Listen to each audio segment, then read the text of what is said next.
राजधानी दिल्ली में अब स्टील उपभोक्ताओं को किसी भी शिकायत के लिए कंज्यूमर कोर्ट का रुख नहीं करना होगा, क्योंकि भारत सरकार के सहयोग से अब स्टील उपभोक्ता स्टील कंज्यूमर फोरम में ही अपनी शिकायत दर्ज करवा सकते हैं।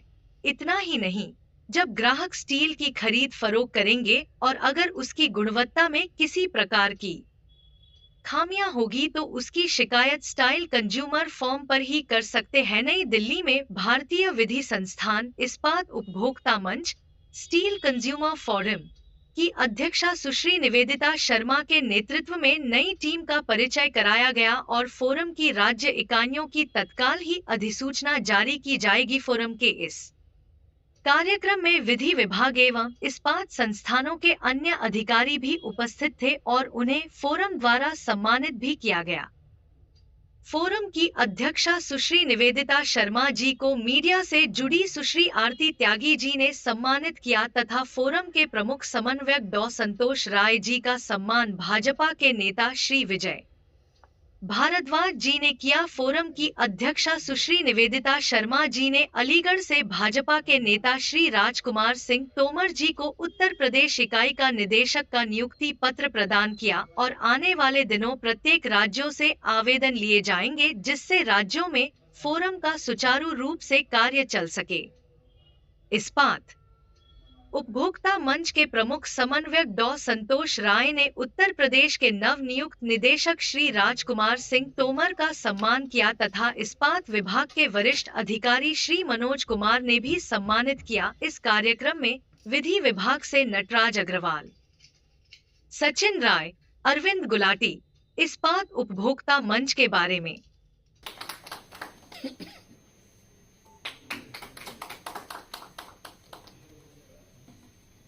मैं मंच पे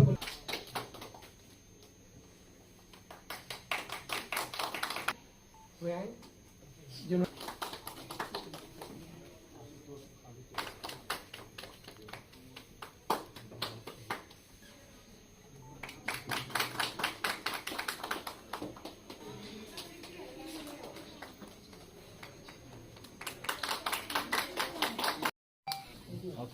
रुक जाइए पकड़ के रखिए। गुप्ता जी आपने ले लिया फोटो? ये किसकी ज्वाइनिंग दे रहे हैं?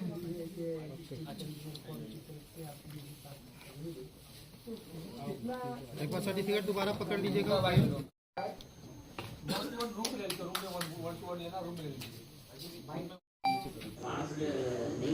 सर अपना नाम और डेजिग्नेशन बताइए। मैं डॉक्टर संतोष राय, इस्पात उपभोक्ता मंच अर्थात स्टील कंज्यूमर फोरम का मैं मुख्य समन्वयक हूँ। संतोष जी, आज प्रेस वार्ता का मुख्य उद्देश्य क्या है? उद्देश्य ये था कि जो नई टीम की जो घोषणा हुई है 3 वर्ष के लिए, उसको आगे ले जाना, अच्छे लोग स्टील कंज्यूमर फोरम में जोड़ना और जो स्टील कंज्यूमर और स्टील प्रोड्यूसर के बीच का जो विवाद है उसका तत्काल निवारण और उसका निपटान, और हम स्टील में कैसे प्रगति करें, क्वालिटी स्टैंडर्ड को मेंटेन करें, उसके लिए एक मेमोरेंडम ऑफ प्रोसीजर बनाना। हमारे स्टील कंज्यूमर फोरम में भी एक गठन हो रहा है SARB का, स्टील असेसमेंट रेटिंग बोर्ड। जो हमारा असेसमेंट रेटिंग बोर्ड है ये स्टील यूनिट्स की सिक्योरिटी, सेफ्टी, असेसमेंट, क्वालिटी, ये सारा इस पर हम रेटिंग देंगे 1 स्टार से लेकर 5 स्टार तक। और चाहे छोटी स्टील यूनिट हो, बड़ी स्टील यूनिट हो, उसको हमारी यूनिट विजिट करके रेटिंग देगी, जिससे अच्छी क्वालिटी के स्टील प्रोडक्ट आए। स्टील कंज्यूमर फोरम भारत सरकार से किस तरह से तालमेल करके? ये एक स्वतंत्र निकाय है जो कि अपने आप चलती है। भारत सरकार इस पे कोई दखल नहीं देती और भारत सरकार के सहयोग से और कुछ स्टील उद्योग है उनके सहयोग से संगठन चलता है। और ग्राहक अभी कंज्यूमर कोर्ट की तरफ रुख करते हैं, क्या जब स्टील में कोई ऐसी शिकायत आएगी तो उनको यहाँ न्याय मिलेगा फोरम? यदि वो हमारे पास आते हैं, संपर्क करते हैं कि हमारे साथ गलत हुआ है, हमारे साथ जो न्याय होना चाहिए नहीं हुआ है, तो हम उसको सुनेंगे, उसको निपटारा करेंगे। अभी मंच से MSME की भी बात कर रहे थे।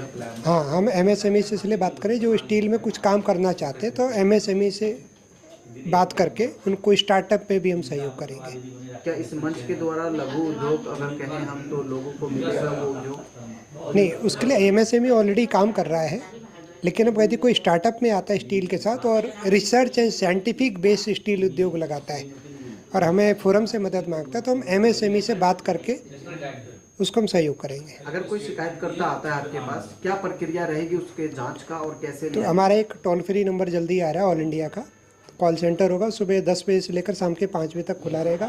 वो अपनी शिकायत फ़ोन पर और ईमेल के माध्यम से दे सकता है।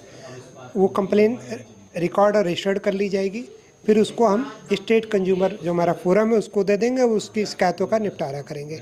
यदि कोई ग्राहक या उपभोक्ता उससे संतुष्ट नहीं है तो नेशनल फोरम में अपील कर सकता है।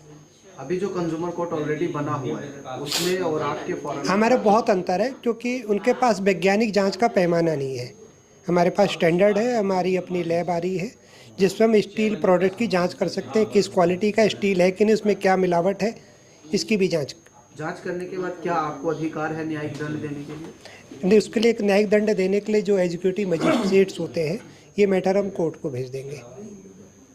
जो दंडाधिकारी होगा, जुडिशियल मजिस्ट्रेट होगा, उसको अधिकार है, हम कोई जुडिशियल मजिस्ट्रेट नहीं है। जो स्टील कंज्यूमर फॉर्म है, इसकी बनाने की क्यों आवश्यकता पड़ी? देखिए, पहले भी कई वर्षों तक चला, बीच में नहीं चला, जो लोग आए उसको चला नहीं पाए, तो अभी एक ही हमने कहा भी अब हम इसको चलाएंगे ढंग से। और सरकार से बातचीत चल रही है कि अब हम परमिशन मांग रहे हैं। Quality council of India ASSOCHAM FICCI से भी बात कर रहे हैं। क्वालिटी काउंसिल से बात करके हम एसएसमें रेटिंग बोर्ड शुरू कर देंगे, एसोचैम से भी और फिक्की से भी बात करके। लेकिन ये नहीं कि हम किसी स्टील मैन्युफैक्चरर को प्रताड़ित करेंगे, उल्टा हम सहयोग करेंगे स्टैंडर्ड को बढ़ाने के लिए, एक वर्ल्ड क्लास। यहाँ तक कि विदेशी सरकारों से भी, रशियन गवर्नमेंट से भी बात करेंगे। स्टील में अच्छा हुए हमारे साझेदार हैं और रशिया हमारा पुराना साझेदार रहा है स्टील में। सर, क्या लगता है कि आपका जिस तरीके से एक डायलॉग है तारीख पे तारीख, क्या आपका एक नोटिस पे नोटिस ऐसे? हमारा प्रयास होगा कि हम 60 दिन में कंप्लेंट लेके उसको सुन के निपटारा कर दें। रोल है सर, अपना नाम एक डेफिनेशन। मेरा नाम विजय भारद्वाज है और मैं राष्ट्रीय स्वयंसेवक संघ से जुड़ा हुआ हूँ और भाजपा में दायित्व है। और अभी मुझे नया दायित्व मिला है, स्टील मंत्रालय का स्टील कंज्यूमर फोरम में नेशनल डायरेक्टर का जिम्मेवारी मिला है। जी भारद्वाज जी, किस तरीके से कंज्यूमर फोरम की यहाँ पर सुनवाई होगी और किन लोगों के लिए सुनवाई होगी? सबके लिए होगी, जिस स्टेट में फैक्ट्रीज हैं और जो व्यापारी हैं, होलसेलर हैं, डिस्ट्रीब्यूटर, सबकी सुनवाई होगी। वेबसाइट के माध्यम से होगी, व्हाट्सएप के माध्यम से होगी। ये तो नीति बनाने से लेकर कस्टमर्स का प्रॉब्लम शूट आउट करने से लेकर आपको जो लेबर्स काम करते हैं उनके तक सबकी एक साथ इस मंच के द्वारा समाधान होगा। ये 2 बार बंद होगी, तीसरी बार बंद नहीं हुई थी। ये आदरणीय हमारे मंत्री साहब स्वर्गीय रामविलास पासवान जी 2005 में इसको चालू किए थे, अच्छा काम कर रही थी। बीच में क्या होता है, किसके हाथ में आता है, कोई स्लो काम करता है, कोई फास्ट काम करता है। अब फास्ट करने वाला काम जो है इस समय आया है, फास्ट काम करेगा। हाँ, कैसे सुनवाई होगी सर? मैं बता दो दिया कि व्हाट्सएप के माध्यम से और वेबसाइट के माध्यम से आप कंप्लेन देंगे हमें, हम उस टीम हमारी शुरुआत करेगी। जो भी नेशनल एग्जीक्यूटिव हैं और स्टेट एग्जीक्यूटिव हैं, सब मिलकर काम को समाधान करेंगे। एक ने गिलास, चम्मच, स्टील के सामान खरीदा, अब वो उसका अगर ख़राब निकलता है, उसका प्रोडक्ट में अगर नकली निकलता है, तो वो कंज्यूमर कोर्ट का दरवाज़ा खटखटाए या कंज्यूमर फोरम का दरवाज़ा खटखटाए? देखिए, दोनों दरवाजा खटखटाना चाहिए उसको, जहाँ न्याय मिल जाए। कि कंज्यूमर कोर्ट जो है वो उसको ठगा है तो उसके लिए जाएगा। स्टील वाले की गलती नहीं है, स्टील वाले तो माल भी दिया, स्टील से जुड़ा हुआ मामला है हमारा ना।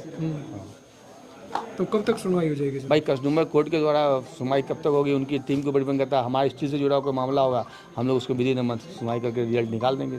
तो इसमें क्या सर दंडनीय अपराध है? अब वो अपराध जो है हमारे चेयरमैन देखेंगे कैसे क्या करना है। हम तो डायरेक्टर है, हमारा जो काम है उसको हम अपना अच्छे तरीके से निभाएंगे। हर्जाने का देना होगा या दंडनीय? नहीं, वो तो बताया चेयरमैन देखेंगे ना कैसे क्या करना है। आपको क्वेश्चन? जी, मैम अपना नाम और डेजिग्नेशन? मेरा नाम निवेदिता शर्मा प्रेम है। सुपुत्री श्री BL शर्मा प्रेम, जो भाजपा के 2 बार सांसद रहे लोकसभा के, और अभी मुझे एक जिम्मेदारी सौंपी गई है, वो है स्टील कंज्यूमर फोरम। उसकी मैं नेशनल चेयरमैन नियुक्त हुई हूँ। और आज हमारे इस टीम का यहाँ पे गठन हुआ था, तो हमने एक मीटअप आप लोगों के साथ रखा ताकि हम एक दूसरे से पहचान हो जाए हमारी अच्छे से। इस फोरम के तहत प्रेस वार्ता हुई, किस मेन मोटिव क्या रहा इसका? मेन मोटिव ये, जैसे मैंने आप पहले भी बताया कि जो ये स्टील मिनिस्ट्री है, इसका ये फोरम का जो गठन हुआ था श्री रामविलास पासवान जी के टाइम से, तब से पहले ये काफ़ी ऊंचाइयों पे थी फोरम, फिर बीच में लगभग बंद के बराबर थी और कुछ सालों से इसमें बहुत ही नुकसान, मतलब लॉस में जा रहा था। तो आज हमने सबने मिलकर के, जब हमारी टीम अब बन गई है नेशनल की, तो अब हमारे सामने एक रोड मैप है। उसमें सबसे पहले हमने यही करना है कि जो इसमें जो भी ये प्रॉब्लम की जड़ है, पहले उस तक जाना कि क्यों अब तक ये लॉस में गया, उसको वो फाइंड आउट करना, फाइंड आउट करने के बाद उसको फिर ठीक करना, ये हमारा प्रयास रहेगा। और उपभोक्ताओं को जो उनकी जो शिकायतें हैं, जिस कारण से कंज्यूमर फोरम बनते हैं, तो उनकी वो शिकायतों पे हमें गौर करके उनकी शिकायतों को पहले लेना। उसके लिए हमको हेल्पलाइन एक बनाएंगे, जो उस हेल्पलाइन के माध्यम से कंज्यूमर वहाँ पर अपनी शिकायत दर्ज कर सकते हैं। अभी भी हमारे जो ऑफिशियल ईमेल आईडी पे बहुत सी शिकायतें लोग भेजते हैं। फोरम का तालमेल भारत सरकार से किस तरह से रहेगा? बिल्कुल सही रहेगा। हम भारत सरकार के साथ मिलके ही काम करेंगे, क्योंकि उनके बिना साथ के हम कैसे आगे चल पाएंगे ना। और उनको भी हमारा साथ चाहिए, हमें भी उनका साथ चाहिए, हम दोनों को एक दूसरे का साथ चाहिए। और मोदी जी तो कहते ही हैं, सबका साथ सबका विकास। अभी जो शिकायतकर्ता होता है वो कंज्यूमर कोर्ट का रुख करता है, क्या अब आगे स्टील में अगर कोई शिकायतकर्ता होता है तो उसको इस प्लेटफॉर्म पे न्याय मिलेगा? डेफिनेटली मिलेगा। देखिए, जितना मेरे न्याय प्रक्रिया को मैंने समझा है, या कभी जब मैं भी कभी कोर्ट का रुख किया होगा, तो मैं देखती हूँ कि जो अदालत ज़्यादातर, चाहे गंभीर भी मुद्दे हो, वो चाहती है कि मीडिएशन से या आपसी रजामंदी से, काउंसलिंग से चीज़ें दूर हो जाएं, है ना। तो हमारा भी ऐसा प्रयास रहेगा कि हम किसी को, क्योंकि कोर्ट जाना भी कोई आसान काम तो नहीं है, तो अगर बिना कोर्ट जाए ही ये चीज़ें सॉल्व हो जाएं तो अच्छा रहेगा। लोगों को ज़्यादा भटकना नहीं पड़ेगा, संघर्ष थोड़ा कम होगा। एक तो पहले वो ये करें, फिर उसके बाद संघर्ष करें, तो उनके संघर्ष को कम करने का प्रयास रहेगा हमारा। अभी एक उदाहरण देता हूँ, छत्तीसगढ़ में 700 से अधिक इस्पात यूनिट है, वो संयंत्र चल रहे हैं, जिसमें सरकार का सेल है। वहाँ का सेल घाटे में जा रहा है। हमने इस मंच के माध्यम से उसकी जांच की, तो पाया कि वहाँ पे वेंडर की